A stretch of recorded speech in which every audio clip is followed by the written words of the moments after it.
Hi and welcome to Shubha's World. இன்னைக்கு வீடியோல நம்ம பேபிஸ்க்கு வரக்கூடிய கோல்ட் அண்ட் காஃப், அதாவது சளி அண்ட் இருமல், அதை பத்தி பார்க்க போறோம்.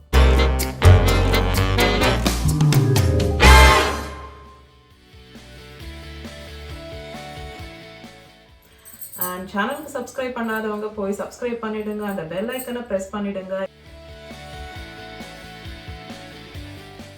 கோல்டு வர்றதுக்கு காரணம் என்ன அப்படின்னு பார்த்தீங்கன்னா ஒரு வைரஸ் தான். பெரியவங்களுக்கு ஆகட்டும் பேபிஸ்க்கு ஆகட்டும் எல்லாருக்குமே அந்த வைரஸ் நோஸ் அண்ட் த்ரோட்ல மூக்குலையும் தொண்டையிலையும் காஸ் பண்ற அந்த இன்ஃபெக்ஷன் தான் கோல்டா வருது. இத அப்பர் ரெஸ்பிரேட்டரி இன்ஃபெக்ஷன் அப்படின்னு சொல்றாங்க. வைரஸ் குழந்தையோட உடம்புக்குள்ள போகும்போது அது மூக்குல தொண்டையில இருக்கிற செல்லோட அட்டாச் ஆகி அதுக்கப்புறம் மல்டிப்ளை ஆகி எப்படி நம்ம இந்த கோவிட்ல பார்த்தோமோ அதே ஃபினாமினன் தான். பேசிக்கா எல்லா வைரஸும் அப்படிதான் ஒர்க் பண்ணும்.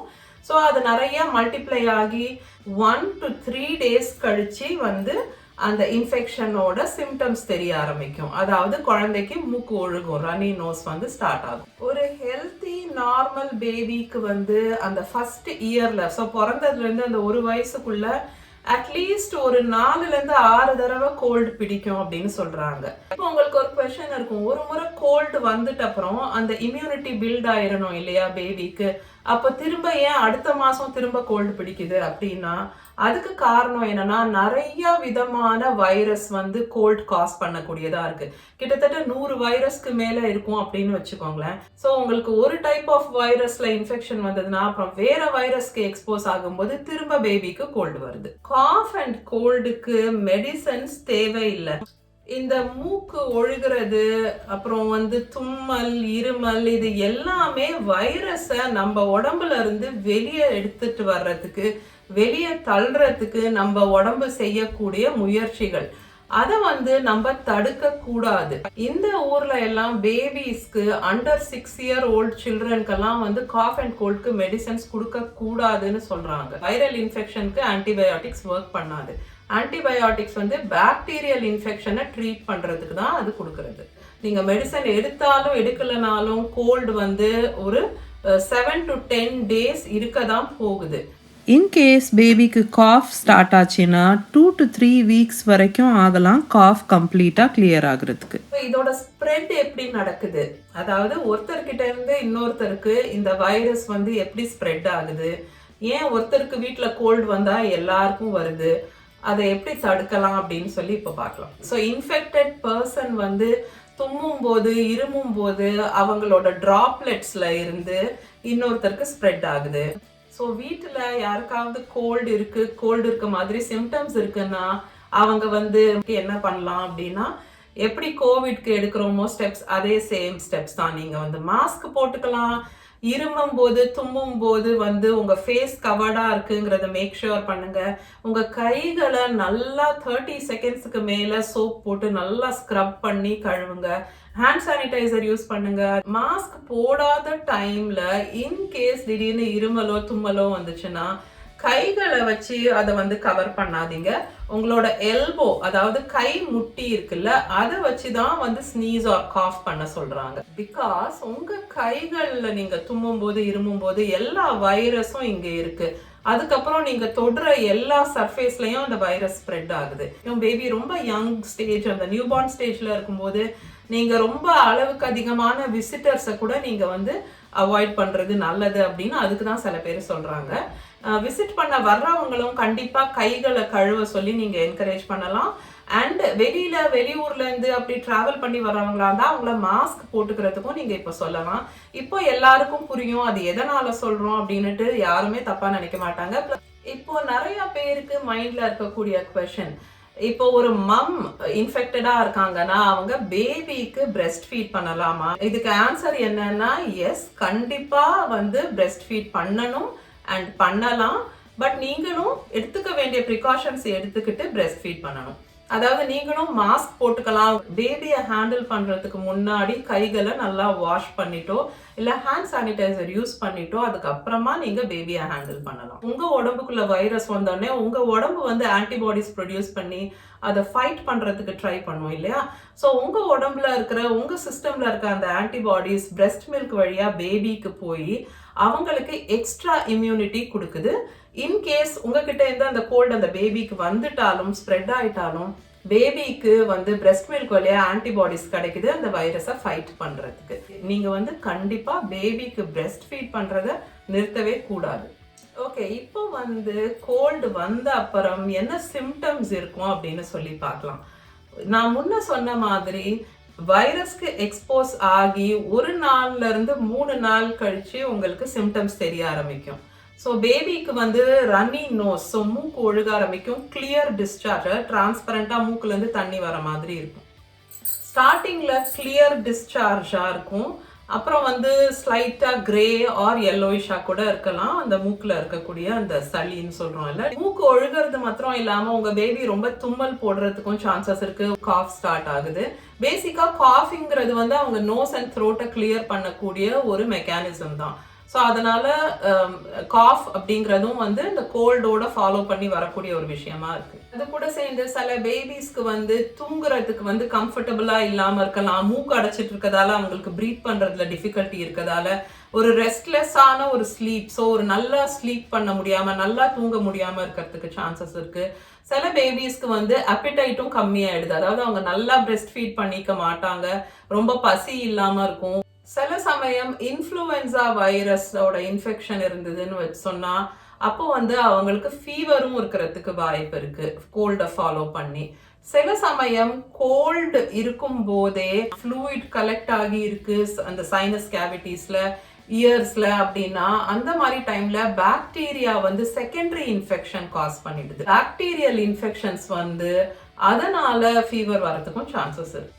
ஓகே, இப்போ இது எல்லாத்தையும் எப்படி மேனேஜ் பண்றது அப்படின்னு சொல்லி பார்க்கலாம். ஃபர்ஸ்ட் டிப் இதை மேனேஜ் பண்றதுக்கு என்ன அப்படின்னா, நீங்க பேபிக்கு முடிஞ்ச அளவுக்கு நல்லாவும் ஃப்ரீக்வெண்டாவும் பிரெஸ்ட் ஃபீட் பண்ணணும். ஸோ பேசிக்கா வைரல் இன்ஃபெக்ஷன் வந்தாலே நிறைய ஃப்ளூயிட்ஸ் எடுத்துக்கும் போது அந்த வைரஸ் நம்ம உடம்புல இருந்து ஃபாஸ்டா ட்ரெயின் ஆகி போயிடும். older than 6 months இருக்காங்க அப்படின்னா நீங்க அவங்களுக்கு கொஞ்சம் கொஞ்சம் தண்ணியும் அப்பப்போ கொடுக்கலாம். 6 மாசத்துக்கு கீழே இருக்கிற குழந்தைங்களுக்கு நீங்க தண்ணி கொடுக்க கூடாது. அவங்களுக்கு பிரெஸ்ட் ஃபீடிங் மட்டும்தான். ரெண்டாவது விஷயம், உங்க பேபி வந்து 3 monthsக்கும் யங்கரான பேபி, அதாவது நியூ பார்ன் ஸ்டேஜ்ல இருக்காங்க, அந்த ஸ்டேஜ்ல இருக்க பேபிக்கு கோல்டோட சிம்டம்ஸ் வந்த உடனேயே நீங்க கண்டிப்பா டாக்டர் கிட்ட கூட்டிட்டு போய் செக் பண்ணிக்கணும். அது ஏன் அப்படின்னா அப்போ வந்து டாக்டர் செக் பண்ணிட்டு பேபிக்கு வேற எந்த காரணத்தினாலையும் இல்ல இந்த ரன்னி நோஸ், இந்த கோல்ட் மாதிரி சிம்டம்க்கு வைரஸ் மட்டும்தான் காரணம் அப்படிங்கறத வந்து அவங்க கன்ஃபார்ம் பண்ணிக்கிறது ரொம்ப முக்கியம். மூக்குக்கு அடியில இருக்க இந்த ஸ்கின்ல இந்த இடத்துல வந்து நீங்க வாசலின் வந்து போட்டு விட்டுடுங்க. அண்ட் ரன்னி நோஸை ரொம்ப ஜென்டலா வைப் பண்ணணும் ஒழுகிற மூக்கை. குழந்தையோட மூக்குல வந்து சளி வந்து அடைச்சிட்டு இருக்கு, பிளாக் பண்ணிட்டு இருக்கு பேபியோட நோஸை அப்படின்னா அப்போ நீங்க நேசல் டிராப்ஸ், அதாவது சாலினெக்ஸ் அப்படின்ட்டு இங்க விற்கிறாங்க, நம்ம ஊர்ல வேற பேர்ல இருக்கலாம். அது வந்து பேசிக்கா அது வந்து சால்ட் வாட்டர் டிராப்ஸ் பேபிஸ்க்கு யூஸ் பண்றது. ஸோ அது நீங்க ஒரு டிராப் 2 நாஸ்ட்ரில்லையும் 2 மூக்குலையும் ஒரு டிராப் விட்டுட்டு அது கொஞ்சம் சாஃப்ட் ஆன உடனே நீங்க வந்து அதை சக்ஷன் பண்ணி ரிமூவ் பண்ணிடணும் அந்த சளியை. பேபியால நம்ம பண்ற மாதிரி மூக்கை வந்து சிந்த முடியாது, ப்ளோ பண்ண முடியாது அவங்களோட நோஸை. ஸோ அதனால நீங்க வந்து ஹெல்ப் பண்ணணும் அந்த மூக்கை கிளியர் பண்றதுக்கு. அதுக்கு வந்து சக்ஷன் பல்ப் அப்படின்னு விற்குது, பேபி நோஸ் பல்ப் இல்லைன்னா பேபி நோஸ் சக்ஷன் பல்ப் அப்படின்னு சொல்லிட்டு விற்கிறாங்க. அதை யூஸ் பண்ணி நீங்க சக்ஷன் பண்ணி எடுக்கணும் அந்த நோஸ்ல இருக்கிற சளியை. இந்த மாதிரி சிலிகோன்ல நோஸ் கிளீனிங் பல்ப்ஸ் அப்படின்ட்டு விற்குது. பேபி ஐட்டம்ஸ் இருக்க செக்ஷன்ல நீங்க வாங்கலாம். நோஸ் ஃப்ரீடா நேசல் ஆஸ்பிரேட்டர் வந்து இந்த மாதிரி தான் இருக்கும் பேசிக்கா. இதுதான் நீங்க பேபியோட நோஸ்ல வைக்கிறதா இருக்கும். ஸோ இது வந்து நீங்க உங்க வாயில வச்சு நீங்க இந்த ஸ்ட்ரா வழியா நீங்க வந்து அந்த பேபியோட நோஸ்ல இருக்கக்கூடிய அந்த ஃப்ளெம்மை வந்து நீங்க சக் பண்ணி எடுக்க முடியும். பேபியோட மூக்குல இருக்கிற சளி வந்து இது வழியா வந்து இதுல கேட்ச் ஆயிக்கும். இந்த மாதிரி அந்த நேசோ கிளியர் ஆர் சாலினெக்ஸ் போட்டு நோஸை கிளியர் பண்றதுங்கிறது எத்தனை வாட்டி பண்ணலாம் அப்படின்னா ஒரு நாளைக்கு 6 தடவை வரைக்கும் நீங்க அதை பண்ணலாம். அது ரொம்ப சேஃப்னு சொல்றாங்க. ஒரு டிராப் தான் விடணும், அதுக்கு மேல விடாதீங்க. பல்ப் வச்சு உங்களுக்கு அது ஒர்க் ஆகல அப்படின்னா நீங்க வந்து கியூடிப் இருக்குல்ல, அதாவது நம்ம ஊர்ல இயர் பட்ஸ் அப்படின்னு சொல்றோம் இல்லையா, அந்த அந்த பட்ஸ் வச்சியும் நீங்க வந்து மெதுவா ஜென்டிலா ரிமூவ் பண்ணலாம். சாலினெக்ஸ் வந்து ஃபினிஷ் ஆயிடுச்சு அப்படின்னா நீங்க வந்து பாயில்ட் அண்ட் கூல்டு வாட்டர் கூட ஒரு சொட்டு விடலாம் உங்ககிட்ட நேசல் டிராப்ஸ் இல்ல அப்படின்னா. இந்த மாதிரி வெஸ்டர்ன் கண்ட்ரீஸ் இல்ல கோல்டு விண்டர்ஸ் இருக்கக்கூடிய இடத்துல நீங்க இருக்கீங்கன்னா உங்க பேபியோட ரூம்ல இல்ல உங்க பேபி தூங்கக்கூடிய ரூம்ல வந்து நீங்க ஹியூமிடிஃபையர் யூஸ் பண்ணலாம். ஹியூமிடிஃபையர் வந்து அந்த ஏரை வந்து மாய்ஸ்ட் ஆகும். ஆல்சோ அந்த பேபியை தூங்க வைக்கிறதுக்கு ஃபிளாட்டா படுக்க வச்ச உடனே அவங்க மூக்கு அடைச்சிக்குது அப்படின்ற மாதிரி இருந்ததுன்னா நீங்க ஸ்லைட்டா எலிவேட்டடா பேபியை படுக்க வைக்கலாம். எகெயின் நீங்க பில்லோ யூஸ் பண்ணக்கூடாது. நான் முன்ன வீடியோல சொன்ன மாதிரியே நீங்க வந்து அந்த வெட்ஜ் மாதிரி விற்கும், அது நீங்க யூஸ் பண்ணலாம். அது வந்து ஃபர்மா இருக்கும், மேட்ரஸ் மாதிரி இருக்கும். இன்கேஸ் உங்ககிட்ட அந்த மாதிரி எதுவும் இல்லைன்னா நீங்க வந்து ஒரு பெட்ஷீட் இல்லைன்னா ஒரு டவலை வந்து ஃபோல்டு பண்ணி அந்த மாதிரி கொஞ்சம் ஹைட் வச்சுட்டு அது மேல பேபி தலைய வச்சிருக்கிற மாதிரி நீங்க படுக்க வைக்கலாம். ஓகே, உங்க பேபிக்கு கோல்டு இருக்கிற சமயத்துல வந்து சடனா ஃபீவரும் ஸ்டார்ட் ஆகுது அப்படின்னா நீங்க என்ன பண்ணணும்?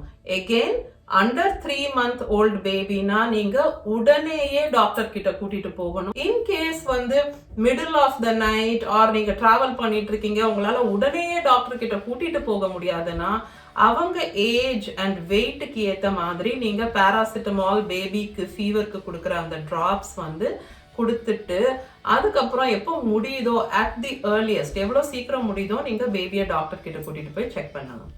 3 மாசத்துக்கு மேல ஓல்டர் கிட்ஸா இருக்காங்க அப்படின்னா அப்பவும் நீங்க டாக்டர் கிட்ட அவங்கள கூட்டிட்டு போகணும். பட் அதுக்கு முன்னாடி நீங்க அவங்கள கம்ஃபர்டபுளா வச்சுக்கிறதுக்கு பாராசிட்டமால் டிராப்ஸ் கொடுக்கலாம். அவங்க ஃபீவரை மெஷர் பண்ணிட்டு அதுக்கப்புறம் எவ்வளோ டெம்பரேச்சர் இருந்தது அப்படின்னு நோட் பண்ணிட்டு நீங்க பாராசிட்டமால் டிராப்ஸ் கொடுக்கலாம். சேம் டே வந்து டாக்டர் கிட்ட கூட்டிட்டு போய் செக் பண்ணிக்கோங்க அப்படின்னு சொல்றாங்க. ஓகே, இப்போ வந்து நம்ம சில சிம்டம்ஸ் பார்க்க போறோம். அது வந்து உங்க பேபிக்கு இருக்கு அப்படின்னா நீங்க வந்து உடனேயே வந்து பேபியை ஹாஸ்பிட்டலுக்கு கூட்டிட்டு போகணும். ஃபர்ஸ்ட் ஒன், நான் முன்ன சொன்ன மாதிரியே உங்க பேபி 3 மாசத்துக்கும் யங்கரா இருக்காங்க அண்ட் அவங்களுக்கு ஃபீவர் இருக்குன்னா நீங்க உடனேயே கூட்டிட்டு போகணும். ரெண்டாவது விஷயம், உங்க பேபி வந்து ஒரு மாதிரி ரொம்ப லெத்தார்ஜிக்கா இருக்காங்க. அவங்க வந்து ஒரு 2 ஹவர்ஸ்க்கு ஒரு முறை ஃபீட் பண்ற பேபி, ஆனா 4 ஹவர்ஸ் ஆகியும் எழுந்துக்க மாட்டேங்கிறாங்க. அவங்கள எழுப்புனாலும் திரும்ப திரும்ப தூங்குறாங்க, அவங்களால எழுந்துக்க முடியல. பேபி ரொம்ப கண்ட்ரோல் பண்ண முடியாம அழறாங்க, காதை பிடிச்சி இழுத்துக்கிறாங்க, காது செவந்து இருக்கு இல்லைன்னா கண்ணு செவந்து இருக்கு, கண்ணுல டிஸ்சார்ஜ் ஆர் பஸ் வருது, ரொம்ப ஃபாஸ்டா பிரீத் பண்றாங்க, இல்ல மூச்சு விடுறதுல சிரமப்படுறாங்க, இல்லைன்னா வீசிங் சத்தம் வருது, சடனா ரொம்ப சிவியர் காஃப் வந்துருச்சு, பேபியால கண்ட்ரோலே பண்ணிக்க முடியல, அப்படி இருந்தாலும் உடனே ஹாஸ்பிட்டல் போயிடணும். நிறைய பேர் விக்ஸ் யூஸ் பண்ணலாமா அப்படின்னு உங்களுக்கு ஒரு டவுட் இருக்கும். ஆக்சுவலி வந்து 2 வயசுக்கும் கீழே உள்ள குழந்தைங்களுக்கு விக்ஸ் வேப்பரை யூஸ் பண்ணக்கூடாது. ஏன்னா அதுல கேம்ஃபர் இருக்கு. கேம்ஃபர் வந்து ரொம்ப டேஞ்சரஸான ஒரு விஷயம். அதாவது குழந்தை வந்து வாயில எடுத்துக்கிட்டாங்க, அந்த விக்ஸ் தடவின போர்ஷனை வந்து வாயில வச்சாங்கன்னா அந்த கேம்ஃபர் வந்து ரொம்ப டேஞ்சரஸான ஒரு விஷயம். உங்க பேபி 2 வயசு தாண்டின அப்புறமா நீங்க விக்ஸ் வேணும்னா பேபியோட ஃபீட்ல அவங்களோட பாதங்கள்ல போட்டு விடலாம். இங்க நிறைய பேரண்ட்ஸ் சொல்லி நான் கேள்விப்பட்டிருக்கேன், குழந்தை 2 வயசு தாண்டின அப்புறம் அவங்களுக்கு ரொம்ப கோல்டு இருக்கிற டைம்ல அவங்க வந்து தூங்க முடியாம இருமிட்டே இருக்காங்கன்னா அவங்களோட பாதத்துல கொஞ்சமா விக்ஸ் எடுத்து தடவிட்டு அது மேல ஒரு சாக்ஸ் போட்டு விட்டுடுங்க அப்படின்னு சொல்றாங்க. இப்படி பண்ணும்போது அவங்க காஃப் ரொம்ப தூரம் கண்ட்ரோல் ஆகுது அப்படின்னு சொல்றாங்க. ஓகே, ஸோ இந்த வீடியோக்கு அவ்வளோதான். அந்த லைக்கை ப்ரெஸ் பண்ணுங்க. அதுக்கப்புறம் உங்களோட ஃப்ரெண்ட்ஸ் அண்ட் ஃபேமிலியில யங் பேபிஸ் வச்சுட்டு இருக்கிற பேரண்ட்ஸுக்கு நீங்க இந்த வீடியோவை ஷேர் பண்ணுங்க. ஓகே, ஸோ உங்க எல்லாரையும் நான் நெக்ஸ்ட் வீடியோல மீட் பண்றேன். Until then, take care.